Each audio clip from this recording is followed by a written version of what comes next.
പ്രിയമുള്ള മുഅ്മിനീങ്ങളെ, സത്യവിശ്വാസികളെ, സർവശക്തനായ അള്ളാഹുവിൻ്റെ വിധിവിലക്കുകൾ അനുസരിച്ച് കഴിവിൻ്റെ പരമാവധി ജീവിതത്തിൽ അള്ളാഹുവിനെ തഖ്വാ ചെയ്ത് ജീവിക്കണമെന്ന് ആമുഖമായി എന്നോട് നിങ്ങളോട് വസിയത്ത് ചെയ്യുകയാണ്. അള്ളാഹു സുബ്ഹാനഹു വ തആല മുത്തഖീങ്ങളായി ജീവിക്കാനും മുസ്ലിമായി മരിക്കാനുമുള്ള നല്ല തൗഫീഖ് നമുക്ക് എല്ലാവർക്കും നൽകി അനുഗ്രഹിക്കട്ടെ. പ്രിയമുള്ളവരെ, ആദരവായ റസൂലുള്ളാഹി സ്വല്ലല്ലാഹു അലൈഹി വസല്ലമയുടെ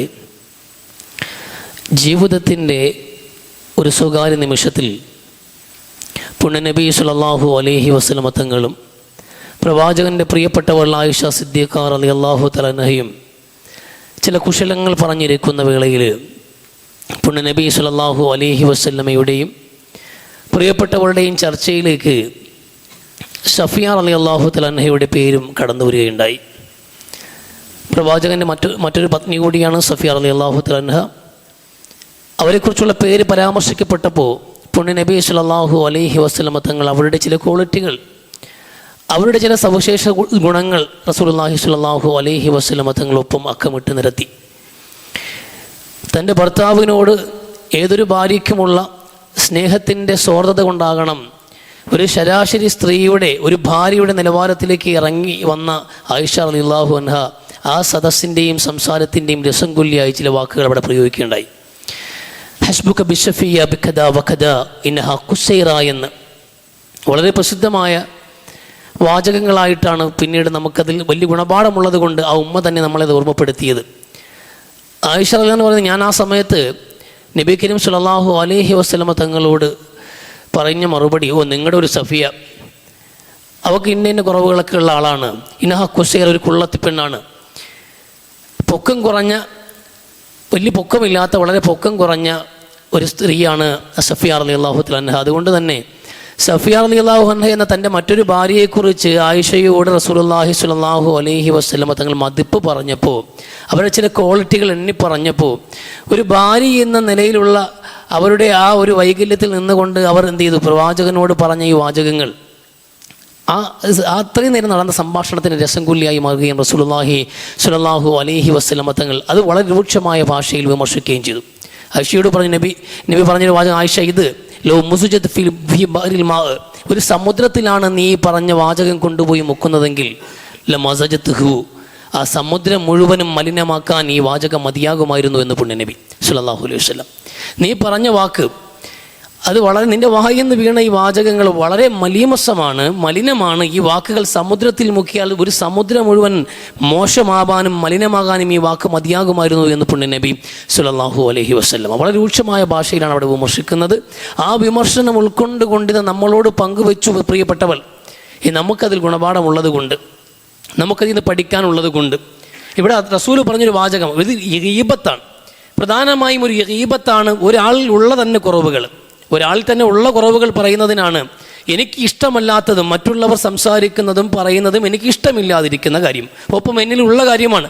അത് രണ്ടുപേരും മാറുന്നെന്ന് സംസാരിക്കുന്നതിൻ്റെ പേരാണ് ഗീബത്ത്. എന്നിലില്ലാത്ത കാര്യങ്ങളാണ് രണ്ടുപേരുണ്ടാക്കി പറയുന്നതെങ്കിൽ അതിൻ്റെ പേര് ഗീബത്തല്ല, കദീബാണ്, കളവാണ്. ഗീബത്ത് എന്ന് പറഞ്ഞാൽ ഒരാൾ ഇഷ്ടപ്പെടാത്തത്, പറഞ്ഞു നടക്കൽ ഇഷ്ടപ്പെടാത്തൊരു കാര്യത്തെ മറ്റുള്ളവർ മാറുന്നെന്ന് സംസാരിക്കലാണ്. അതുകൊണ്ട് തന്നെ നബിയുടെ ഭാര്യ സഫിയയിൽ ഉണ്ടായിരുന്നൊരു കുറവ് തന്നെയാണ് ഇവിടെ പ്രയോഗിക്കുന്നതും പറയുന്നതും. അതുകൊണ്ട് ഗീബത്ത് തന്നെയാണ്. പക്ഷെ അവിടെ റസൂലിന് പറയാമായിരുന്നത്, സാധാരണ റസൂൽ പറയുന്ന രീതി എന്ന് പറയുമ്പോൾ നിന്റെ പല്ലുകൾക്കിടയിൽ ഇറച്ചിയിരിപ്പുണ്ട് എന്നാണ്, നിന്റെ പല്ലുകൾക്കിടയിൽ മാംസം ഇരിക്കുന്നുണ്ടാണ്. എന്തിനാണ് നീ സഫിയെ പച്ചയ്ക്ക് കഴിക്കുന്നത്? ആ മാംസം തിന്നിട്ട് വേണം അതിന് വിശപ്പടക്കാൻ. ഈ വിധത്തിലെല്ലാം ഖുർആനികമായ വിമർശനങ്ങൾ ഉള്ളത് കൊണ്ട് തന്നെ അത് മുമ്പിൽ വെച്ചുകൊണ്ട് റസൂൽ സംസാരിക്കാമായിരുന്നു. പക്ഷെ അതിനും അപ്പുറത്തേക്ക് അല്പം കൂടി കടന്നിട്ട് പറഞ്ഞത്, ഈ വാക്കുകൾ വളരെ മലിനമാണ്, ഒരു സമുദ്രത്തെ പോലും മലിനമാക്കി കളയാൻ മാത്രം വൃത്തികെട്ടതാണ് നിന്റെ വായിൽ നിന്ന് വന്ന വാക്കുകൾ എന്ന് പറഞ്ഞതിൻ്റെ കാരണം ഇന്നഹ ഖുസൈറ എന്ന വാക്കിൻ്റെ ആ പ്രയോഗത്തിലുള്ള ഒരു ബോഡി ഷെയ്മിങ് കൂടിയാണ്. ഒരു വ്യക്തിയുടെ ശരീരഘടനയെ നിന്ദിക്കലാണ്. അത് വളരെ കഠിനമായ പ്രയോഗം തന്നെയാണ്. ഗീബത്ത് എന്നതിൽ തന്നെ അത് വലിയ തെറ്റാണ്. അതിനും അപ്പുറത്തേക്ക് റസൂൽ കടുപ്പിച്ചു പറയാൻ പ്രധാനപ്പെട്ട കാരണങ്ങൾ ഒന്ന് ഇതുകൂടിയാണ്, അതൊരു ബോഡി ഷെയ്മിങ് ആണ്.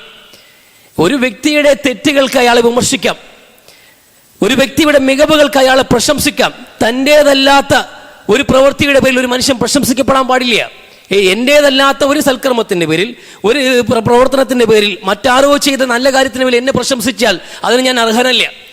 അതുപോലെ തന്നെ എൻ്റേതല്ലാത്തൊരു തെറ്റിൻ്റെ പേരിൽ എന്നെ കുറ്റപ്പെടുത്തിയാൽ മറ്റാരോ ചെയ്ത തെറ്റാണ്, ഞാനത് ചെയ്തിട്ടില്ല, ആരോ ചെയ്ത തെറ്റിൻ്റെ പേരിൽ എന്നെ കുറ്റപ്പെടുത്തുക എന്നുള്ളത് ഒരിക്കലും ശരിയായ നടപടിയല്ല.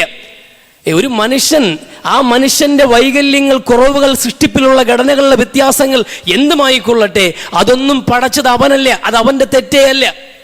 ഒരു വ്യക്തിയുടെ തെറ്റല്ല അയാളുടെ നിറം എന്നുള്ളത്. ഒരു മനുഷ്യൻ കറുത്തവനായി ജനിക്കുന്നുണ്ടെങ്കിൽ അത് അയാളുടെ തെറ്റല്ല. ഒരു മനുഷ്യൻ കുള്ളനായി ജനിക്കുന്നുണ്ടെങ്കിൽ അത് അയാളുടെ തെറ്റല്ല. ഒരാളുടെ ചെവി മുറിഞ്ഞ ചെവിയായി ജനിക്കുന്നുണ്ടെങ്കിൽ അത് അയാളുടെ തെറ്റല്ല. ഒരാളുടെ കണ്ണ് കോങ്കണ്ണാണെങ്കിൽ അത് അയാളുടെ തെറ്റല്ല. അവരെയൊക്കെ പടച്ചു വിട്ടവനാണത്. ഇത് നമ്മളുടെ ഇടയിൽ വളരെ ഗൗരവത്തോടെ നമ്മൾ മനസ്സിലാക്കേണ്ട വിഷയമാണ്. നമ്മൾക്കിടയിൽ സർവ്വസാധാരണമായി മാറിയിട്ടുള്ളൊരു പ്രയോഗമാണിത്. മറ്റുള്ളവരുടെ കുറവുകൾ, ന്യൂനതകൾ വെച്ചിട്ട് അയാൾക്കൊരു പേരുണ്ടാക്കുക, അത് വിളിച്ചു നടക്കുക, സദസ്സുകളിലും കൂട്ടത്തിലും കൂട്ടുകാർക്കിടയിലുമൊക്കെ ആ കുറവുകൾ പറഞ്ഞുകൊണ്ട് അതിനെ ഒരു ചിത്രീകരിച്ചുകൊണ്ട്, ഒരു നാടകീയമായി അവതരിപ്പിച്ചുകൊണ്ട് നമ്മൾ തമാശകൾ കണ്ടെത്തുക. അത് വളരെ മോശമാണ്. ഡബിൾ മീനിങ് വാക്കുകൾ, ദ്വയാർത്ഥ പ്രയോഗങ്ങൾ നടത്തുക. അതുപോലെ തന്നെ അതിനേക്കാൾ ഗൗരവമേറിയ ഒരു സംഗതിയാണ് ഒരു മനുഷ്യന്റെ ശാരീരിക ഘടനയിലെ സൃഷ്ടിപ്പിന്റെ വ്യത്യാസങ്ങളെ ചൂണ്ടിക്കാണിച്ചുകൊണ്ട് ആക്ഷേപിക്കുക എന്നുള്ളത്. കറുപ്പിന്റെ പേരിൽ ആക്ഷേപിക്കുക, വെളുപ്പിന്റെ പേരിൽ ആക്ഷേപിക്കുക, മെലിഞ്ഞിരുന്നാൽ LMB എന്ന് ആക്ഷേപിക്കുക, തടിച്ചിരുന്നാൽ തടിയനെന്ന് വിളിക്കുക, വയറുണ്ടെങ്കിൽ വയറെന്ന് വിളിക്കുക. ഇതൊക്കെ നമ്മുടെ ഇടയിൽ സാർവത്രികമായി മാറിക്കൊണ്ടിരിക്കുകയാണ്. ഇതാരെ നിങ്ങൾ ആക്ഷേപിക്കുന്ന? സത്യത്തിൽ എൻ്റെ വയറ് ചാടിയിട്ടുണ്ടെങ്കിൽ അത് ഞാനല്ല കാരണക്കാരൻ. ഞാൻ തടിയനായത് എൻ്റെ കുറ്റമല്ല, ഞാൻ മെലിഞ്ഞവനായത് എൻ്റെ കുറ്റമല്ല, ഞാൻ കറുത്തവനായത് എൻ്റെ കുറ്റമല്ല, ഞാൻ വെളുത്തവനായത് എൻ്റെ കുറ്റമല്ല. എൻ്റെ നിറമോ എൻ്റെ ഭാഷയോ എൻ്റെ മാതാപിതാക്കളോ എൻ്റെ ജന്മസ്ഥലമോ ഇതൊന്നും തിരഞ്ഞെടുത്തത് ഞാനല്ല. എൻ്റെ ഈ സ്കിന്നുകൾ പോലും തിരഞ്ഞെടുത്തവൻ ഞാനല്ല. എൻ്റെ ശരീരഘടനയെ സംവിധാനിച്ചവൻ പടച്ചവനാണ്. ആ അള്ളാഹുവിനെയാണല്ലോ ഓരോ മനുഷ്യനും ഓരോ വ്യക്തിയിലേക്ക് ചൂണ്ടിയിട്ട് ആക്ഷേപിക്കുന്നത്. എന്ന് നിങ്ങളെല്ലാം പടച്ചവൻ അള്ളാഹുവാണ്. ആ അള്ളാഹുവാണ് നിങ്ങൾക്ക് രൂപകൽപ്പന നൽകിയത്. ഓരോ മനുഷ്യനെയും വൈവിധ്യങ്ങളായി സൃഷ്ടിച്ചവൻ അള്ളാഹുവാണ്.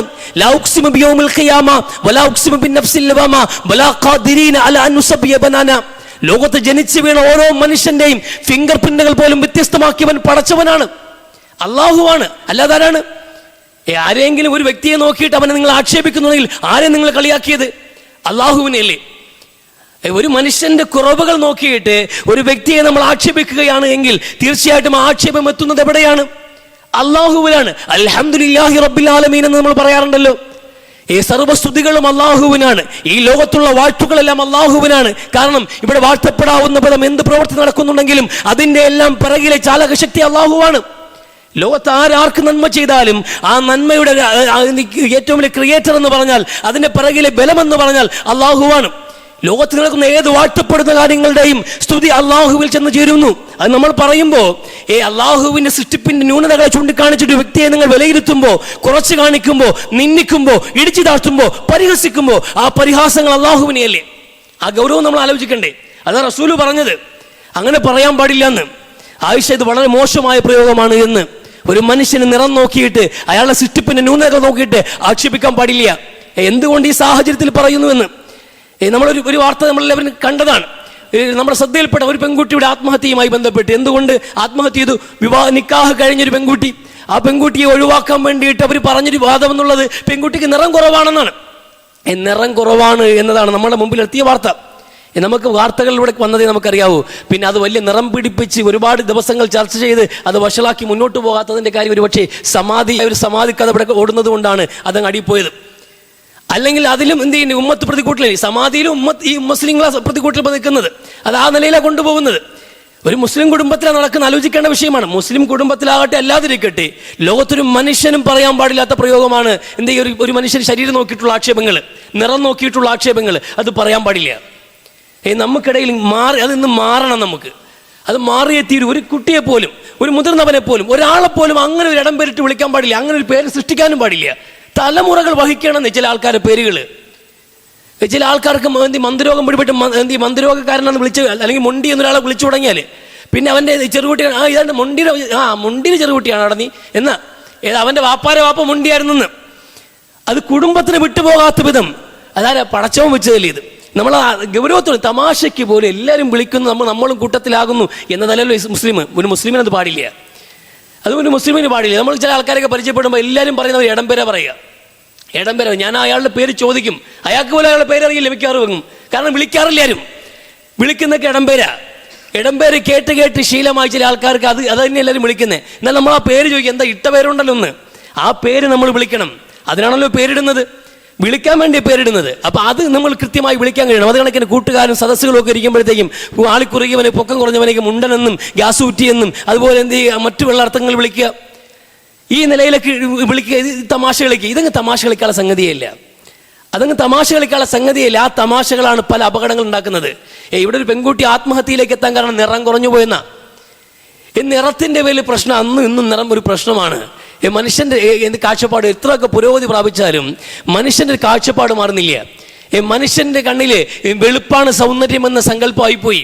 വെളുപ്പും കറുപ്പും ചുവപ്പും എല്ലാം അള്ളാഹുവിന്റെ പടപ്പാണ്. ഈ നിറങ്ങളെല്ലാം അള്ളാഹുവിന്റെ പടപ്പാണ്. മനോഹരമായി ഈ പ്രപഞ്ചത്തെ വർണ്ണം നൽകിയവൻ അള്ളാഹുവാണ്. ഈ പ്രപഞ്ചത്തിന്റെ വർണ്ണനകളെല്ലാം അള്ളാഹുവിൻ്റെതാണ്. മനുഷ്യൻ നൽകിയ വ്യത്യസ്തമായ വർണ്ണങ്ങൾ അവന് തിരിച്ചറിയാനുള്ള ഐഡന്റിറ്റിയാണ്.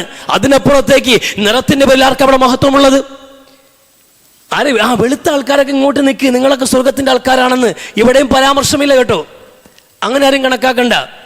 എന്നല്ല ലോകത്തെ ഏറ്റവും ഉന്നതന്മാരെന്ന് കണക്കാക്കാൻ ഒരു സമൂഹം തയ്യാറാകുമായിരുന്നെങ്കിൽ ആ സമൂഹം അറബികളായതിന്. കാരണം അള്ളാഹു മനുഷ്യനോട് അവസാനമായി സംസാരിച്ച ഭാഷ അത് അറബ് ഭാഷയാണ്. വിശുദ്ധ ഖുർആന്റെ ഭാഷ അറബ് ഭാഷയാണ്. മുഹമ്മദ് നബിയുടെ ഭാഷ അറബ് ഭാഷയാണ്. പക്ഷെ ആ അറബികളോട് നബി പറഞ്ഞ കാര്യമുണ്ടറിയുമോ? ലഫ്ള് അറബിയ്യൻ അലാ അജ്മി എന്നാണ്. അറബികളെ നിങ്ങൾ ഒന്നും കണക്കാക്കണം, ഒരു കാര്യം നിങ്ങൾ മനസ്സിലാക്കി വെക്കണം. ഒരു അറബിക്ക് അനറബിയുടെ മേൽ ആധിപത്യമില്ല, അതിനേക്കാൾ മഹത്വമില്ല എന്ന് പുണ്യ നബി സല്ലല്ലാഹു അലൈഹി വസല്ലം. ജനിച്ച നാടിന്റെയോ സംസാരിക്കുന്ന ഭാഷയുടെ മേന്മ കൊണ്ട് ഒരാൾക്കും ഒരാളുടെ മേൽ ആധിപത്യം ഉറപ്പിക്കാനോ മഹത്വം ഉണ്ടാക്കാനോ കഴിയില്ല എന്ന് പുണ്യ നബി സല്ലല്ലാഹു അലൈഹി വസല്ലം. ഈ ഗൾഫ് സൗദി അറേബ്യയിൽ ജനിച്ച അറബിയാണെങ്കിലും ശരി, ഇങ്ങ് സിലോണിലോ ഇന്ത്യയിലോ ആഫ്രിക്കയിലോ വനാന്തരങ്ങളിൽ ജനിച്ച ഏതോ നീഗ്രോ ആണെങ്കിലും ശരി, അള്ളാഹുവിന്റെ മുമ്പിൽ രണ്ടും ഒന്നാ. അള്ളാഹുവിന് രണ്ടും ഒന്ന് തന്നെയാണ്, ഒരു വ്യത്യാസവും. കുല്ലുക്കും മിൻ ആദം വആദമു മിൻ തുറാബ്. എല്ലാ മനുഷ്യനും ആദമിന്റെ മക്കളാ. അള്ളാഹുവിന്റെ മുമ്പിൽ അൽ ഖൽഖു കുല്ലുഹും ഇയ്യാലുല്ലാഹ്. ഇതാണ് ഇസ്ലാം പഠിപ്പിക്കുന്ന സന്ദേശം. എല്ലാ മനുഷ്യരും അള്ളാഹുവിന്റെ കുടുംബമാണ്. അത് മനസ്സിലാക്കാൻ മനുഷ്യനെ കൊണ്ട് കഴിയണം. ഒരാളെ ഇൻസൾട്ട് ചെയ്യാൻ പാടില്ല, ഇടിച്ചു താഴ്ത്താൻ പാടില്ല. ഇത് വ്യാപകമായി നടക്കുന്നത് കൊണ്ടാണ് സാന്ദർഭികമായി ഓർമ്മപ്പെടുത്തുന്നത്. അത് പാടില്ല. ആ ഒരു പക്വത നമ്മൾ കാണിക്കണം. പലപ്പോഴും നമ്മുടെ ഈ കൗമാര പ്രായങ്ങളിലാണ് പലപ്പോഴും എന്ത് ചെയ്യുന്നത്, കുട്ടികളുടെ കുറവുകൾ വെച്ചിട്ടൊരു പേരിടുക, ആ പേര് പിന്നെ ജീവിതകാലം മുഴുവൻ കൊണ്ടു നടക്കുക, അത് പറഞ്ഞ് കളിയാക്കിക്കൊണ്ടേയിരിക്കുക. അതൊന്നും കളിയാക്കാനുള്ള സംഗതിയേ ഇല്ല. കണ്ണൊന്ന് മാറി ഇരുന്ന കോങ്കണ്ണെന്ന് വിളിക്കുന്നതെങ്കിലും അതങ്ങ് വളരെ മോശമായ ഒരു സമൂഹത്തിന്റെ നിലവാരമാണ്. അതങ്ങ് പാടില്ല. ഒരാളെ വൈകല്യം നോക്കി ആക്ഷേപിക്കാൻ പാടില്ല. അത് പടച്ചവലിൽ എത്തിച്ചിട്ടുള്ളത് കൃത്യമായി മനസ്സിലാക്കണം. അള്ളാഹുവിനെ ആക്ഷേപിക്കുന്നത് തുല്യമാണത്. അള്ളാഹു മനുഷ്യൻ ഏറ്റവും മനോഹരമായി പടച്ചുണ്ടാക്കിയവൻ ഞാനാണെന്നുള്ള പറയുന്നത്. അത് ഞാനാണ് ഉണ്ടാക്കിയത്. ഓരോ മനുഷ്യനും വൈവിധ്യങ്ങൾ നൽകിയത്. വികലാംഗനായി മനുഷ്യനെ പടച്ചവൻ, കണ്ണ് കാഴ്ചയില്ലാത്തവരായി മനുഷ്യനെ സൃഷ്ടിച്ചവൻ അള്ളാഹുവാണ്. അത് പടച്ചവന്റെ തീരുമാനമാണ്. ആ തീരുമാനങ്ങൾ മേൽ പടപ്പുകളെ അവഗണിക്കാനും നിന്ദിക്കാനും പുച്ഛിക്കാനും മനുഷ്യർ തയ്യാറായാൽ അത് നമ്മുടെ ഹുങ്കാണത്. എനിക്ക് ഇതെല്ലാം കറക്റ്റായിട്ടുണ്ട്, എൻ്റെ കാലും എൻ്റെ കൈകളും എൻ്റെ കാതുകളും എൻ്റെ കണ്ണുകളും ഒക്കെ കറക്റ്റ് സ്ഥലത്തിരിക്കുന്നുണ്ട്, ഒന്നിനൊരു കുറവില്ല, എല്ലാം പെർഫെക്റ്റ് ആണ് എന്നൊരു തോന്നലല്ലേ നമുക്ക്? അത് അള്ളാഹ് തന്നെയല്ലേ അത് കറക്റ്റാണ് അവിടെ സംവിധാനിച്ചവൻ. ഇതിൽ നമുക്ക് അഭിമാനിക്കാൻ വകയുള്ളത്? നമ്മുടെ കഴിവുകൾ നമുക്ക് അഭിമാനിക്കാം. അല്ലാതെ പടച്ചവൻ ജന്മസിദ്ധമായി നമുക്ക് നൽകിയിട്ടുള്ള എന്ത് ചെയ്യുക, കുറെ സൃഷ്ടിപ്പിന് ഘടനകളുണ്ട്, ശരീരത്തിന് സൗന്ദര്യമുണ്ട്. അതിലെങ്ങും ആർക്കും അഭിമാനിക്കാൻ വകയെങ്ങുമില്ല. അത് കുറഞ്ഞു പോയതിന് പേരിൽ ആർക്കും ആക്ഷേപം കേൾക്കേണ്ട അർഹതയുമില്ല. രണ്ടും അള്ളാഹുവിന്റെ തീരുമാനങ്ങളാണ്. അത് കൃത്യമായി മനസ്സിലാക്കണം. പിന്നെ ഇവിടെ രണ്ടാമത് നടന്നൊരു സംഭവം, ഈ വിഷയത്തിന്റെ മറുഭാഗം എന്നുള്ളത് പ്രധാനമായും നമ്മൾ മനസ്സിലാക്കേണ്ട വിഷയമാണ്. ഇങ്ങനെ ആക്ഷേപിക്കാൻ പാടില്ല, നിറത്തിന്റെ പേരിൽ മാറ്റി നിർത്താൻ പാടില്ല, അതെല്ലാം കൃത്യമായി നമ്മൾ മനസ്സിലാക്കുമ്പോൾ തന്നെ ഇവിടെ അതങ്ങനെ ഒരു പരാമർശത്തിന്റെ പേരിൽ, അങ്ങനെ നിറം കുറവാണെന്ന് പറഞ്ഞതിന്റെ പേരിൽ തന്നെ ഒഴിവാക്കാൻ പോകുന്നു എന്നൊരു സാഹചര്യം ഉണ്ടായപ്പോൾ ഒരു പെൺകുട്ടി കയറി ആത്മഹത്യ. അത് വലിയ പൊലിപ്പിച്ച് വാർത്തയാക്കി കൊടുക്കുമ്പോൾ ഇത് സമൂഹത്തിന് നൽകുന്ന സന്ദേശം എന്താണ്? അല്ല, ഇത് നമ്മളെ മനസ്സിലാക്കി നമ്മുടെ പെൺകുട്ടികൾക്കിടയിൽ ഇത് വ്യാപകമായിക്കൊണ്ടിരിക്കുകയാണ്. നമ്മുടെ നല്ല പെൺകുട്ടികൾക്കിടയിൽ വ്യാപകമാണ് എന്നല്ല. ഇന്ന് കൗമാരപ്രായത്തിലും അത് കണക്കിന് മധ്യവയസ്കരും ഒക്കെ ഇന്ന് ആത്മഹത്യ ഒരു ട്രെൻഡാക്കി മാറ്റിക്കൊണ്ടിരിക്കുകയാണ്. ജീവിതത്തിൽ നിന്നുള്ള ഒരു ഒളിച്ചോട്ടമാണ് മനുഷ്യനും ആത്മഹത്യ എന്നുള്ളത്. മതി, എല്ലാം അവസാനിപ്പിക്കാന്ന്. ഊരാ കുടുക്കിൽ പെട്ടുപോയവൻ എല്ലാത്തിന്റെ അവസാനം കാണുന്ന ഏറ്റവും നല്ല എളുപ്പമുള്ള വഴി അത് ആത്മഹത്യയാണ്. ഇപ്പൊ എല്ലാവർക്കും അതൊരു തിടുക്കം. ഒരുപാട് ആത്മഹത്യകൾ വ്യാപകമായി നടന്നുകൊണ്ടിരിക്കുകയാണ്. നിക്കക്കള്ളിയിലാണ് ജീവിതത്തിൽ. അതുകൊണ്ട് ആത്മഹത്യ ചെയ്യാൻ, ആക്ഷേപങ്ങൾ, ഒഴിവാക്കലുകൾ, ഇൻസൾട്ടുകൾ, അത് കണക്ക് തന്നെ പരിഹാസങ്ങൾ, ചെറിയ കാര്യങ്ങൾക്ക് പോലും പെൺകുട്ടികൾ ആത്മഹത്യ ചെയ്യുന്നതാണ് ഏറ്റവും വലിയ പ്രശ്നം. ഇപ്പൊ ഈ ഒരു സാഹചര്യത്തിൽ ആലോചിക്കുകയാണ്, ഒരു പെൺകുട്ടിയെ വേണ്ടാന്ന് ഒരാൾ പറഞ്ഞാൽ 19 വയസ്സിൽ ഞാൻ ഡിവോഴ്സായി എന്ന്, 19ാമത്തെ വയസ്സിൽ ഞാൻ വിധവയാകുന്നു, ഡിവോഴ്സിലാകുന്നു എന്ന് നിക്കാഹ് മാത്രം കഴിഞ്ഞ പെൺകുട്ടിയുടെ സങ്കടമാണത്. ഇനി ഞാൻ എങ്ങനെ ജീവിക്കാന്ന് ഇവിടെ? എന്നെ വേണ്ട എന്ന് പറഞ്ഞൊരു ദുനിയാവിൽ, ഒരുത്തം വേണ്ട എന്ന് പറഞ്ഞ ദുനിയാവിൽ ഞാൻ എങ്ങനെ ജീവിക്കുമെന്ന ചിന്തയാണ് അവക്കമായൊരു തീരുമാനത്തിൽ ആ പെൺകുട്ടിയെ കൊണ്ടെത്തിച്ചിട്ടുള്ളത്. അങ്ങനെ മരിക്കേണ്ടവരാണോ മനുഷ്യൻ? وَلَنَبْلُوَنَّكُمْ بِشَيْءٍ مِّنَ الْخَوْفِ وَالْجُوعِ وَنَقْصٍ مِّنَ الْأَمْوَالِ وَالْأَنفُسِ وَالثَّمَرَاتِ وَبَشِّرِ الصَّابِرِينَ الَّذِينَ إِذَا أَصَابَتْهُم مُّصِيبَةٌ قَالُوا إِنَّا لِلَّهِ وَإِنَّا إِلَيْهِ راجعون. വിശുദ്ധ ഖുർആൻ എന്താ പറഞ്ഞത്? മനുഷ്യൻ നിങ്ങൾ ഈ പരീക്ഷിക്കപ്പെടുക തന്നെ ചെയ്യും. ഒന്നിനു പിറകെ ഒന്നായി ഇഴപൊട്ടിയ മുത്തുമാലയിൽ നിന്ന് മുത്തുകൾ പൊഴിയുന്നത് പോലെ മനുഷ്യന് സങ്കീർണമായ ജീവിതത്തിന്റെ പരീക്ഷണങ്ങൾ വന്നുകൊണ്ടേയിരിക്കും. പ്രശ്നങ്ങളില്ലാത്ത മനുഷ്യനെവിടെയുള്ളത്? പ്രശ്നങ്ങളില്ലാത്ത മനുഷ്യനില്ല. നമ്മൾ ആലോചിക്കുമ്പോൾ നമ്മളാണ് ഏറ്റവും വലിയ പ്രശ്നക്കാര്. പൈസ എടുത്തുനിന്നില്ല, അവഗണനയാണ്, നിന്യതയാണ്, കുടുംബത്തിൽ വിലയില്ല, എങ്ങനെയൊക്കെ ഓടിയിട്ടും ഒരു വിലയുമില്ല, എന്നാൽ സമാധാനവുമില്ല, സ്വസ്ഥതയുമില്ല, ആവശ്യങ്ങളെക്കാൾ ആവശ്യങ്ങൾ അറുതിയായിട്ട് വന്നുകൊണ്ടേയിരിക്കുന്നുണ്ട്, അതിന് അറുതിയില്ല, എന്നാൽ സമ്പത്തിനോ വരുമാനങ്ങൾക്ക് മാർഗവുമില്ല. അങ്ങനെ ജീവിതം വഴിമുട്ടി നിൽക്കുന്നു എന്ന് തോന്നുന്നു. പലരുടെയും കുത്തുവാക്കുകളും മുനവെച്ചുള്ള സംസാരങ്ങളും കുടുംബത്തിനകത്ത് വലിയ പൊല്ലാപ്പുകൾ ഉണ്ടാക്കുന്നുണ്ട്. കുറെ കാലമായാലും ഒന്നും ആയില്ലേ, ഒന്നും ഉണ്ടാക്കിയില്ലേ, നമ്മളെ കൊണ്ട് ഇങ്ങനെയുള്ള വിമർശനങ്ങൾ വന്നുകൊണ്ടേയിരിക്കും. നമ്മൾ ശ്രമിക്കുന്ന പല ശ്രമങ്ങളും പരാജയപ്പെടും. ഒന്ന് തൊട്ട് ഓരോന്നും തൊടുന്നതെല്ലാം പരാജയപ്പെട്ടുകൊണ്ടിരിക്കുന്നു. പരീക്ഷകൾ പരാജയപ്പെട്ടുകൊണ്ടിരിക്കുന്നു, ഇന്റർവ്യൂകൾ പരാജയപ്പെട്ടുകൊണ്ടിരിക്കുന്നു, വ്യാപാരങ്ങൾ പരാജയപ്പെട്ടുകൊണ്ടിരിക്കുന്നു, ദാമ്പത്യം താഴ്ന്നുകൊണ്ടേയിരിക്കുന്നു. അതുകൊണ്ട് നമുക്ക് അവസാനിപ്പിക്കേണ്ടതാണ് ജീവിതം. അല്ലടോ മനുഷ്യരെ, ഇതാണ് ജീവിതം. അവസാനം വരെയും വന്നുകൊണ്ടേയിരിക്കും. അവസാനം വരെയും, മരണത്തിന്റെ നിമിഷം വരെയും നമ്മൾ വേട്ടയാടിക്കൊണ്ടേയിരിക്കും ഈ ജീവിതം. ദുനിയാവ് അങ്ങനെയാ, അത് അള്ളാഹു അങ്ങനെ സംവിധാനിച്ചത്. ഈ ദുനിയാവിന്റെ സ്വഭാവം അങ്ങനെയാണ്. പുണ്യ നബി മുഹമ്മദ് മുസ്തഫ സല്ലല്ലാഹു അലൈഹി വസല്ലം, ആ പ്രവാചകൻ സഹിച്ചതൊന്നും നമ്മൾ സഹിച്ചിട്ടില്ലല്ലോ. ആത്മഹത്യയെക്കുറിച്ച് ചിന്തിക്കണമെങ്കിൽ ലോകത്തൊരു മനുഷ്യൻ ഏറ്റവും ആത്മഹത്യയെക്കുറിച്ച് ചിന്തിക്കേണ്ട ഒരു വ്യക്തി എന്നുള്ളത് മുഹമ്മദ് നബി സല്ലല്ലാഹു അലൈഹി വസല്ലം. മാതാപിതാക്കളുടെ സ്നേഹവും ലാളനയും കിട്ടാത്ത ബാല്യം, അനാഥനായ ജന്മം, ഏറ്റെടുത്തവരെല്ലാം മരണപ്പെട്ടു പോയിട്ട് തെരുവിൽ ഒറ്റപ്പെട്ട് നിൽക്കേണ്ടി വന്ന സാഹചര്യം, അതിനൊക്കെ ഉപരിയായിട്ട് അള്ളാഹുവിന്റെ നുബുവത്ത് ദൗത്യവുമായി ഇറങ്ങിച്ചെന്നപ്പോ ഒരു നാടടക്കം കാടടച്ച് ആക്ഷേപിച്ചിട്ട് ആട്ടിയിറക്കി വിട്ടു. അഭയം തേടി പോയവരെല്ലാം കല്ലെറിഞ്ഞും കൂക്കുവിളിച്ചും നടുത്തെരുവിൽ നിർത്തി. നടുത്തെരുവില് ഒരു മനുഷ്യൻ പോലും സാന്ത്വനത്തിന് ഒരു വാക്കുപോലും പറഞ്ഞ് കടന്നു വരാതെ നടുത്തളത്തിൽ ഒറ്റയ്ക്ക് നിന്ന് പോയൊരു മനുഷ്യൻ, ചേർത്തു പിടിക്കാൻ വാപ്പയില്ല, സാന്ത്വനപ്പെടുത്താൻ ഉമ്മയില്ല, ഭാര്യപ്പുണരാൻ ഭാര്യയില്ലാതെ ഭാര്യയും മരണപ്പെട്ടു പോയി, അബൂ ത്വാലിബ് മരണപ്പെട്ടു പോയിട്ട് ഏകാഗിയായ ഇരുട്ടിന്റെ മറപറ്റി മുഹമ്മദ് നബി സല്ലല്ലാഹു അലൈഹി വസല്ലം കഴിഞ്ഞുപോയ രാവുകൾ ഒരുപാടുണ്ട്. സങ്കടങ്ങൾ കടന്നു വന്നവനാണ് മുഹമ്മദ് നബി. നാടും വീടും നഷ്ടപ്പെട്ട അവസാനം മദീനയിൽ അഭയാർത്ഥിയായി, ഒരു അഭയാർത്ഥി ക്യാമ്പിലെ ഒരു വല്ലവന്റെയും ഭക്ഷണത്തിന് വേണ്ടിയിട്ട് റസൂലുള്ളാഹി അഭയാർത്ഥിയായി കടന്നു എന്ന് മറ്റുള്ളവർ വിളമ്പിയത് കഴിച്ച് ജീവിച്ച മനുഷ്യൻ 23 വർഷത്തെ ആ നുബുവത്തിന്റെ ജീവിതം കഴിഞ്ഞപ്പോ ഇന്ന് ഈ ലോകത്ത് 1400 വർഷങ്ങൾക്ക് പുറത്ത് 200 കോടി ജനങ്ങൾ വിശ്വസിക്കുന്ന മനുഷ്യൻ, 700 കോടി മനുഷ്യനും ജീവിക്കുന്ന ഏത് മനുഷ്യനും ഓർമ്മ വെക്കുന്ന, ശ്രദ്ധയോടെ കേൾക്കുന്ന, വാഴ്ത്തുന്ന, വിമർശിക്കുന്ന പ്രവാചകൻ മുഹമ്മദ് നബി സല്ലല്ലാഹു അലൈഹി വസല്ലം. ഒരു മനുഷ്യന്റെ വളർച്ചയാണ് അവിടെ. എന്താ കുംഭം കൊണ്ടായിരുന്നില്ല, നമ്മളെപ്പോലെ പച്ച മനുഷ്യനാ നൊമ്പരങ്ങൾക്ക് അനുഭവിച്ചാ കടന്നു വന്നത്. പ്രവാചകൻ അനുഭവിച്ച വേദനയ്ക്ക് ഡബിൾ സ്ട്രോങ് ആയിരുന്നു എന്ന പുണ്യ നബി പറയുന്നത്. എല്ലാവർക്കും പനി വരും, എനിക്കും പനി വരും ആയിഷ, പക്ഷേ എല്ലാവർക്കും വരുന്നത് പോലെ എനിക്ക് വരുന്നതെന്ന്. എനിക്ക് ഇരട്ടിയാണ് വേദന, എനിക്ക് ഇരട്ടിക്കൂലിയും, എനിക്ക് ഇരട്ടിയാണ് വേദന എന്ന്. അത്രയും സഹിച്ച ഒരു പ്രവാചകൻ കയറി വന്നത്. ആ പ്രവാചകന്റെ ജീവിതത്തിൽ നൽകുന്ന സന്ദേശമുണ്ടല്ലോ, ആ നബിയെ പഠിച്ചവർക്ക് എവിടെ പരാജയം ഉണ്ടാവുക, എവിടെ പതറിപ്പോവുക? ഒരാള് വേണ്ടെന്ന് പറഞ്ഞെങ്കിൽ അവന്റെ മുമ്പിൽ ജീവിച്ചു കാണിക്കണ്ടേ? അതല്ലേ വിശ്വാസി? ഒരു പെണ്ണിനോട് പറയാൻ നിന്നെ എനിക്ക് വേണ്ടാന്ന് ഒരുത്തം പറഞ്ഞാൽ അവന്റെ മുമ്പിൽ അന്തസ്സായി ജീവിച്ചു കാണിക്കാനുള്ള വാശിയും തന്റേടവുമാണ്. അങ്ങനെ ഒരു മനോഭാവമാണ് വിശ്വാസിക്ക് വേണ്ടത്. ഈ അള്ളാഹുവിന്റെ വിശുദ്ധ പ്രവാചകന്റെ മുമ്പിലേക്ക് ഒരു സ്ത്രീ ഓടി വന്നു പരാതിയുമായിട്ട്, ഖൗല ബിൻത് ശഅലബ, എന്റെ പരാതി, അന്തക്കലഹരി ഉമ്മി, നീ എന്റെ ഭാര്യയെ എന്ന നിലയിൽ നിൽക്കുന്ന ഭാര്യയോട് പറയുന്ന പഴയ ഒരു സമ്പ്രദായമുണ്ട്, നീ എന്റെ ഉമ്മയെ പോലെയാണെന്ന്, നീ എന്റെ ഉമ്മയെ പോലെയാണ്, ഇന്ന് മുതൽ നീ എനിക്ക് ഉമ്മയാണ് എന്ന് പറഞ്ഞാൽ അത് എന്ത് ചെയ്യും? പ്രാചീന കാലത്ത് അറേബ്യയിൽ നിലനിന്ന ഒരു തൊലാഖിന്റെ ഒരു രീതിയാണ്. ഭാര്യ എന്നൊരു ബന്ധം ഇനി ഉണ്ടാവില്ല ഞാൻ നീ തമ്മിൽ. ഒരു സഹോദര ബന്ധം അത്രേ ഉണ്ടാവുള്ളൂ. നമുക്ക് ഒരുമിച്ചൊരു വീട്ടിൽ കഴിയാം, വേണമെങ്കിൽ ഭക്ഷണം കഴിക്കാം, പക്ഷെ അന്തി ഉറങ്ങാൻ കഴിയില്ല, സ്നേഹത്തോടെ ചുംബിക്കാൻ കഴിയില്ല, വാരിപ്പുണരാൻ കഴിയില്ല. ഇല്ല, ഭാര്യ എന്ന തസ്തയിൽ നിന്ന് പുറത്തുപോയി ഒരൊറ്റ വാക്കുകൊണ്ട്. അറബ് നാട്ടിലെ നിയമം അങ്ങനെയാണ്.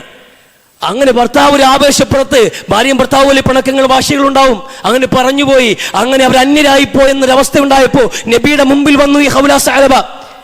ഇനി മുതൽ എന്റെ സ്വപ്നങ്ങൾ എവിടെയാണ് മീതെടുക്കേണ്ടത്? ഞാൻ അന്യ പെണ്ണായി പോയില്ല, എന്റെ കുടുംബം പോയില്ല, എല്ലാം നഷ്ടപ്പെട്ടില്ല നബിയെ, അതുകൊണ്ട് എനിക്ക് ജീവിക്കണ്ടെന്നല്ല പറഞ്ഞത്. നബിയുടെ മുമ്പിൽ വന്നിട്ട് ഇത് പറ്റില്ല നബി എന്ന്. ഇതേത് സംസ്കാരമാണെന്ന്? ഇതേത് സംസ്കാരമാണ് നബി? ഈ കാലഘട്ടത്തിലും അങ്ങ് വന്നതിന് ശേഷവും ലിഹാറോ? ഈ പ്രാചീന കാലത്തെ ഈ കാട്ടനബികളുടെ സംസ്കാരം എന്റെ കുടുംബത്തെ നശിപ്പിച്ചിരിക്കുന്നു, എന്റെ ഭർത്താവിനെ നഷ്ടപ്പെടുത്തിയിരിക്കുന്നു, ഇത് പറ്റില്ല എന്ന്. പുരോഗമന സമൂഹത്തിന്റെ ആശയമാണോ നബി ഇത്? ഈ ജീവിത സംസ്കാരം എന്ന് നബിയുടെ മുമ്പിൽ തർക്കം. എനിക്കെന്റെ ഭർത്താവ് വേണം, എനിക്കെന്റെ കുടുംബം വേണം, നിയമം മാറ്റി എഴുതാൻ നബിയുടെ മുമ്പിൽ. അങ്ങനെ നിയമം ഇസ്ലാം വെച്ചിട്ടില്ല, അറബ് ദേശത്തെ നിയമമാണ്. അതിന് മറുപടി എന്ന് അള്ളാഹുവിന്റെ മുമ്പിൽ പരിഭവം പറഞ്ഞുകൊണ്ട് നബിയെ, അങ്ങയുടെ മുമ്പിൽ വന്ന് തർക്കിക്കുന്ന പെണ്ണിന്റെ വർത്തമാനം ഞാൻ കേട്ടിരിക്കുന്നു എന്ന്. അവർക്ക് പരിഹാരം ലിഹാറിന് ഇല്ലാന്ന്. ആ നിയമത്തെ അസാധുവാക്കി. ആ നാട്ടിൽ നിയമം ഇല്ല. അറബ് ദേശത്തെ ഈ കാലഹരണപ്പെട്ടു പോയ ഈ നിയമം ഇസ്ലാമിന് വേണ്ടാന്ന് അത് ഖുർആൻ പ്രഖ്യാപിച്ചു. ഹൗലാബിന്റെ ശാലബ അവർക്ക് ജീവിതം അവസാനിപ്പിക്കാറുന്നില്ലേ? ഇല്ലടെ പോരാടി നേടുക എന്നുള്ളതാ, പോരാടി നേടുക എന്ന്. മുഹത്തത്ത് യുദ്ധത്തിന് വേണ്ടി പ്രവാചകൻ സൈനികരെ നിയമിച്ചു. 3000 പേരെ യുദ്ധത്തിന് വേണ്ടി നിയോഗിച്ചിട്ട് അതിന് നേതാക്കന്മാരായി ചില ആൾക്കാരെ നിയമിച്ചു. സെയ്ദ് ബിൻ ഹാരിസ പ്രവാചകന്റെ പ്രിയപ്പെട്ട സഹാബി, നീ വേണം ഇസ്ലാമിന്റെ പതാക എന്താണെന്ന്. പുണ്യനബി സല്ലല്ലാഹു അലൈഹി വസല്ലം, നീ വേണം പതാക എന്താണെന്ന്. പക്ഷെ നീ കൊല്ലപ്പെടുകയാണെങ്കിൽ ജഅഫർ ബിൻ അബി ത്വാലിബ് ഏൽപ്പിക്കാൻ പ്രവാചകന്റെ പ്രിയപ്പെട്ട അബൂ ത്വാലിബിന്റെ മകൻ അലി റളിയല്ലാഹു അൻഹുവിന്റെ അനിയൻ ജഅഫറിനെ ഏൽപ്പിക്കണമെന്ന്. നീയും കൊല്ലപ്പെടുകയാണെങ്കിൽ അതാബ് ബിൻ അബി റബാഹ ഏൽപ്പിക്കണമെന്ന്. നീയും കൊല്ലപ്പെടുകയാണെങ്കിൽ ജനങ്ങൾ എല്ലാവരും കൂടെ ചേർന്ന് ഒരാളെ അമീറാക്കിയിട്ട് ആ സമയത്ത് പതാക ഏൽപ്പിക്കണമെന്ന്. ഇത് പറയുമ്പോൾ തന്നെ എല്ലാവർക്കും അറിയാമായിരുന്നു. മിക്കവാറും ആൾക്കാർക്ക് ബോധ്യം വന്നിരുന്നു ഈ പറയപ്പെട്ട ആൾക്കാരെല്ലാം കൊല്ലപ്പെടാൻ പോവുകയാണെന്ന്. ഈ പറയപ്പെടുന്ന ആൾക്കാരെല്ലാം ഓരോരുത്തരായി കൊല്ലപ്പെടാൻ പോവുകയാണെന്ന് കൃത്യമായ ബോധ്യം ഓരോ സഹാബാക്കൾക്കും ഉണ്ടായിരുന്നു. ഓരോരുത്തരായി കൊല്ലപ്പെട്ടുകൊണ്ടേയിരുന്നു. ആ കൊല്ലപ്പെട്ട വാർത്തകൾ മദീനത്തെത്തുമ്പോൾ പുണ്യനബി സല്ലല്ലാഹു അലൈഹി വസല്ലം ജഅഫർ ബിൻ അബി ത്വാലിബിന്റെ വീട്ടിലേക്ക് പോകുന്നുണ്ട്. ജഅഫർ ബിൻ അബി ത്വാലിബ് റളിയല്ലാഹു അൻഹു ഹഫ്സ ബിൻത് അമീസ് റളിയല്ലാഹു തആല അൻഹ അവരെ വീട്ടിലേക്ക് റസൂലുള്ളാഹി സ്വല്ലല്ലാഹു അലൈഹി വസല്ലം കടന്നു ചെല്ലുമ്പോൾ 3 മക്കളെ കുളിപ്പിച്ചിട്ട് ഒരുക്കിക്കൊണ്ടിരിക്കുകയാണ് ഉമ്മ. 3 മക്കളെ കുളിപ്പിച്ചൊരുക്കിക്കൊണ്ടിരിക്കുന്നിടത്ത് വീട്ടിലേക്ക് കയറി ചെല്ലി മരണ വാർത്ത പറയാൻ വേണ്ടിയിട്ട് പ്രവാചകന്റെ പ്രിയപ്പെട്ട സഹാബിയ ജഅഫർ ബിൻ അബി ത്വാലിബ്. അത്രയും വലിയ ബന്ധമുണ്ട് അവർ തമ്മിൽ, കുടുംബ ബന്ധക്കാർ കൂടിയാണ്. ആ വീട്ടിൽ കയറി ചെന്നിട്ട് ആ മക്കളെ ഒന്നും പറയാൻ കഴിയുന്നില്ല. കുളിപ്പിച്ചൊരുക്കിയ മക്കളെ അടുത്ത് വിളിച്ചിട്ട് ആ മക്കളെ ചേർത്ത് വിളിച്ച് കബളി ചുംബിക്കുന്ന കണ്ടപ്പോൾ, നബിയുടെ കണ്ണീര് പുറത്തു വന്ന് കണ്ടപ്പോൾ അവർ ചോദിച്ചു, എന്തെങ്കിലും വാർത്തകൾ യുദ്ധഭൂമിയിൽ നിന്ന് വന്നിട്ടുണ്ടോ എന്നും. അത് മരണപ്പെട്ടു പോയിട്ടുണ്ട് എന്ന്. ഈ കുട്ടികളുടെ പിതാവ് മരണപ്പെട്ടു പോയി എന്ന് പറഞ്ഞിട്ട് ഇസ്നൗൽ യാലി ജഅഫറിൻ തുആമൻ, ഈ കുട്ടികൾക്ക് വേണ്ടി ഭക്ഷണം ഉണ്ടാക്കണേ, അവർക്ക് ഇന്ന് വേറെ വേലയുണ്ട് എന്ന് പറഞ്ഞ് റസൂൽ ഇറങ്ങിപ്പോയി. അവരോട് അവസാനിപ്പിച്ചില്ല. പിന്നെ അവർ യുദ്ധയുടെ കാലം പൂർത്തിയാക്കി. അത് കഴിഞ്ഞ് അബൂബക്കർ റളിയല്ലാഹു അൻഹുമായി ജീവിച്ചു. അദ്ദേഹത്തെ വിവാഹം കഴിച്ച് പിന്നെയും 2 കുട്ടികളുമായി അന്തസ്സായിട്ട് അവർ പിന്നെയും ജീവിച്ചു. അദ്ദേഹവും മരണപ്പെട്ടു പോയപ്പോൾ അലി ബിൻ അബി ത്വാലിബുമായിട്ട് വിവാഹമോചന വിധവാ കാലഘട്ടം കഴിഞ്ഞു, യുദ്ധയുടെ കാലഘട്ടം കഴിഞ്ഞു, പിന്നെയും ജീവിച്ചു. അതിലും ഒരു കുഞ്ഞ് ജനിച്ചു, 5-6 മക്കളെ പ്രസവിച്ചു. അന്തസ്സായിട്ട് മരണം വരെ നല്ല കുടുംബിനിയായി ജീവിച്ചു. 2-3 ഭർത്താക്കന്മാർ മരണപ്പെട്ടു ജീവിച്ചിരിക്കുമ്പോൾ അവസാനിച്ചിട്ടില്ല ലോകവും. അങ്ങനെ ഏതെങ്കിലും ഒരു വ്യക്തിയിൽ ആശ്രയിച്ചല്ല മറ്റുള്ള ഒരാളുടെ ജീവിതം നിൽക്കുന്നത്. 1-2 മനുഷ്യർ മരണപ്പെട്ടു പോയാൽ ഞാനും കൂടെ അങ്ങ് ചാടിക്കളയാമെന്ന് സതിസമ്പ്രദായം ഇസ്ലാമിലില്ലല്ലോ. ഒരുത്തം വേണ്ടെന്ന് പറഞ്ഞാൽ, 1000 പേര് വേണ്ടെന്ന് പറഞ്ഞാൽ, നമ്മളെ വേണമെന്ന് പറഞ്ഞ് നമ്മളെ പടച്ചുവിട്ടൊരു പടച്ചവൻ ഈ ദുനിയാവിന് മുകളിലുണ്ട്. നമ്മളെ വേണമെന്ന് പറഞ്ഞ് ഇവിടെ പടച്ചുവിട്ടവൻ അള്ളാഹുവാണ്. അതുകൊണ്ട് ഈ ജീവിതം അവസാനിപ്പിക്കാൻ ആര് വേണ്ടെന്ന് പറഞ്ഞാലും അള്ളാഹുവിന് നമ്മളെ വേണം, ഈ ദുനിയാവിൽ വേണം. ഇവിടെ ജീവിക്കാൻ നമുക്ക് അവസരം ഉണ്ടാക്കിയവൻ അള്ളാഹുവാണ്. ആ പടച്ചവന്റെ തൃപ്തിക്ക് വേണ്ടി അന്തസ്സായി ജീവിക്കാൻ തയ്യാറാകണം. വിജയം നമ്മുടെ പിറകെ വരും. നമ്മളെ വേണ്ട എന്ന് പറഞ്ഞവർ, നമ്മൾ ആക്ഷേപിച്ചവർ, നമ്മൾ ഇടിച്ചു താഴ്ത്തിയവർ, അവർ നമ്മുടെ മുമ്പിൽ പച്ചമുച്ചു മടക്കി നിൽക്കുന്ന സാഹചര്യം ഉണ്ടാകും. പറയാറുണ്ടല്ലോ, ഇൻസൾട്ടാണ് ഏറ്റവും വലിയ ഇൻവെസ്റ്റ്മെന്റ് എന്ന്. അപഗണനയാണ്, നിന്ദതയാണ്, പരിഹാസമാണ് ഒരു മനുഷ്യനെ എഴുന്നേറ്റോടാനുള്ള ഏറ്റവും വലിയ ഊർജം. വീണിടത്ത് നിന്ന് എഴുന്നേറ്റ് ഓടാൻ കഴിയണം മനുഷ്യന്. അല്പം ബോൾഡായ മനസ്സാണ് പെണ്ണുങ്ങൾക്ക് വേണ്ടത്. അല്ലാതെ ആരെങ്കിലും വേണ്ടെന്ന് പറഞ്ഞാൽ, അല്ലെങ്കിൽ ഭർത്താവ് മരണപ്പെട്ടു പോയാൽ അതോടെ വാടിപ്പോകേണ്ടവരല്ലേ പെണ്ണുങ്ങൾ. ഒരു പെണ്ണിനൊരു പയ്യൻ വേണ്ടാന്ന് പറഞ്ഞാൽ, വിവാഹത്തിന് ശേഷം വേണ്ടാന്ന് പറഞ്ഞാൽ അയാൾക്കുണ്ടാകുന്ന ആ നഷ്ടമേ പെണ്ണിനുണ്ടാവുള്ളൂ. അല്ല, പെണ്ണിന് എക്സ്ട്രാ എന്താ നഷ്ടമായത്? 2ാം കെട്ടുകാരൻ പയ്യനൊരു കുഴപ്പമില്ല, 2ാം കെട്ട് പെണ്ണാവുമ്പോഴത്തേക്കും പെണ്ണ് സെക്കൻഡ് ഹാൻഡോ. അത് എവിടുത്തെ സമ്പ്രദായമാണ്? 2ഉം സെക്കൻഡ് ഹാൻഡ് തന്നെ, അങ്ങനെ നോക്കുകയാണെങ്കിൽ. പക്ഷെ 2 വിവാഹം കഴിഞ്ഞ് ഒരു പയ്യൻ പെണ്ണിനെ ഒഴിവാക്കിയതുകൊണ്ട് പെണ്ണിന് ഒന്നും കുറയാൻ പോകുന്നില്ല, ആണിന് കുറയാത്തതൊന്നും. അങ്ങനെ ആരും കണക്കാക്കാണ്ട് നമ്മുടെ സമൂഹത്തിന്റെ കാഴ്ചപ്പാട് മാറണം. വെറും ഏതോ ഈ പുരോഗമനത്തിന്റെ വണ്ടി പോലും കിട്ടാത്ത ഏതോ കാരാഗ്രഹത്തിൽ ജീവിക്കുന്ന ഒരു അവസ്ഥയിലാണ് നമ്മൾ ജീവിക്കുന്നത്. എന്നിട്ട് വലിയ വായിൽ പുരോഗമനം പറയും. ഇസ്ലാം മനോഹരമായി സംസാരിച്ച പുരോഗമന ആശയങ്ങളുണ്ട്, അതിലേക്ക് കടന്നു വരേണ്ടത്. ഒരു ഭർത്താവും കുടുംബവുമായി ജീവിക്കുന്ന ഒരു പെണ്ണ്, അവളുടെ ഭർത്താവ് മരണപ്പെട്ടു പോയാൽ അവർക്ക് അടുത്ത ജീവിതം നോക്കാനുള്ള സാഹചര്യമില്ല ഇവിടെ. അത് പ്രോത്സാഹിപ്പിക്കേണ്ട സൊസൈറ്റി, അതല്ലേ വേണ്ടത്. അവൾ പിന്നെ 50-ാമത്തെ വയസ്സിൽ ഭർത്താവ് പറഞ്ഞു അവൾ അടുത്ത കല്യാണത്തിന് തയ്യാറായിരിക്കുന്നു. ഈ പെണ്ണുങ്ങൾ എങ്ങനെയാ ഇങ്ങനെയൊക്കെ ചിന്തിക്കുന്നിടത്ത് പലപ്പോഴും പല സ്ത്രീകൾക്കും 50 ശേഷം 50 കൊല്ലം മരണം വരെയും മനുഷ്യനൊരു ജീവിത പങ്കാളി ഒപ്പം ഉണ്ടാവണം. അങ്ങനെ ഉണ്ടാവണം.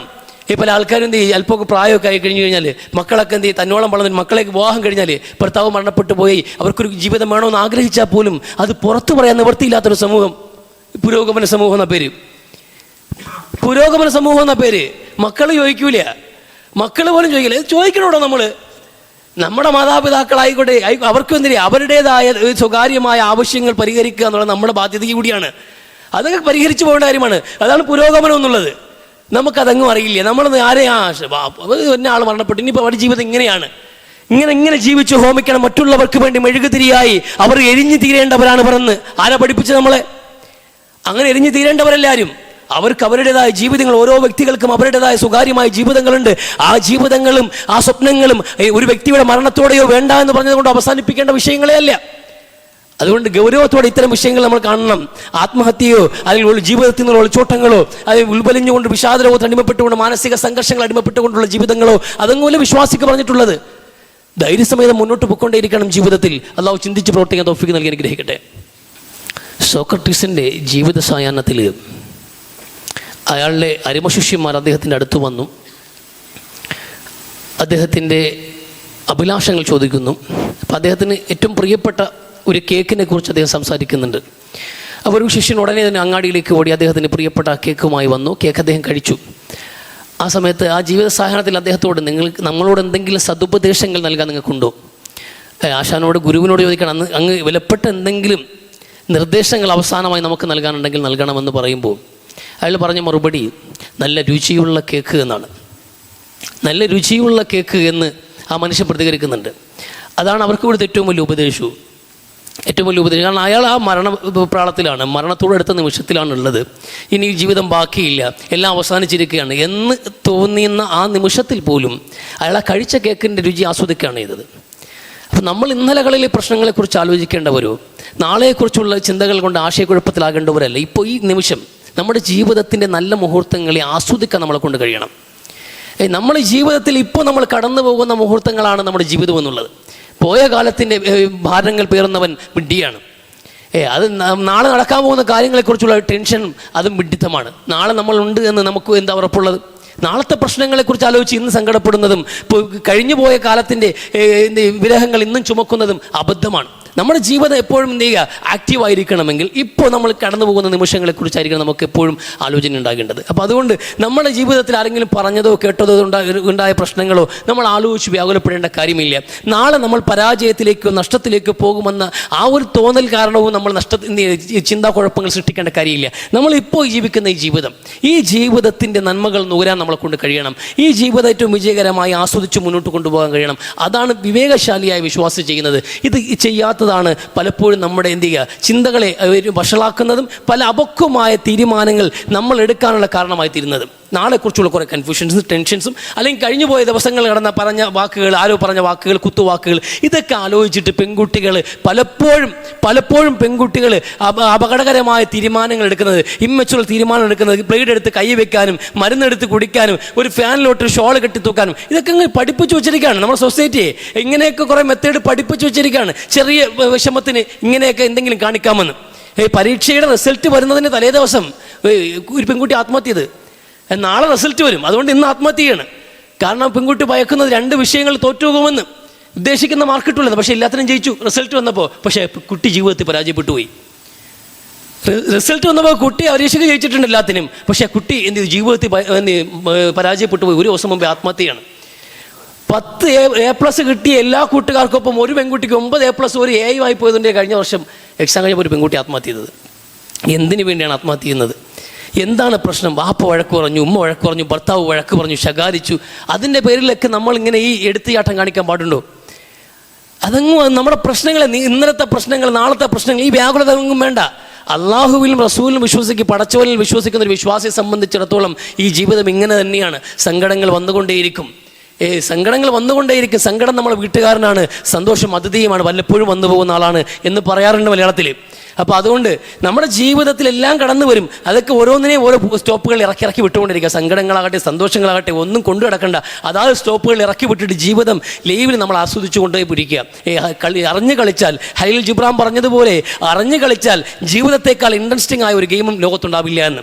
അടുത്ത നിമിഷം എന്ത് സംഭവിക്കുമെന്നറിയാതെ വളരെ ഒരുപാട് ട്വിസ്റ്റുകളും ടേണുകളുമുള്ള മനോഹരമായ ഒരു സസ്പെൻസ് ത്രില്ലറായ ഒരു ഗെയിമാണ് സത്യത്തിൽ ജീവിതം എന്നുള്ളത്. ഓരോ മനുഷ്യൻ്റെയും ജീവിതം അറിഞ്ഞു കളിച്ചാൽ ഇത്രയും ഇൻട്രസ്റ്റ് ഉള്ള ഒരു കളിയെ ഉണ്ടാവില്ല എന്നാണ് ജിബ്രാൻ പറയുന്നത്. മനോഹരമായ ഒരു ഉപദേശമാണ്, ഒരു ആപ്തവാക്യവുമാണ്, ചിന്തിക്കാവുന്ന ഒരു വിഷയമാണ്. അതുകൊണ്ട് നമ്മൾ ജീവിതത്തിൻ്റെ നൊമ്പരങ്ങൾ ചുമന്നുകൊണ്ടും നാളെക്കുറിച്ചുള്ള ആശങ്കകൾ ചുമന്നുകൊണ്ടും വെറുതെ കൺഫ്യൂഷനായി അപകടകരമായ തീരുമാനങ്ങൾ, അപക്വമായ തീരുമാനങ്ങൾ എടുക്കാതിരിക്കുക. ചിന്തിച്ച് ഗൗരവത്തോടെ പ്രവർത്തിക്കുക. അല്ലാഹു സുബ്ഹാനഹു വ തആല സമാധാനത്തോടെ ജീവിച്ചു മരിക്കാൻ നല്ല തൗഫീഖ് നമുക്ക് എല്ലാവർക്കും നൽകട്ടെ.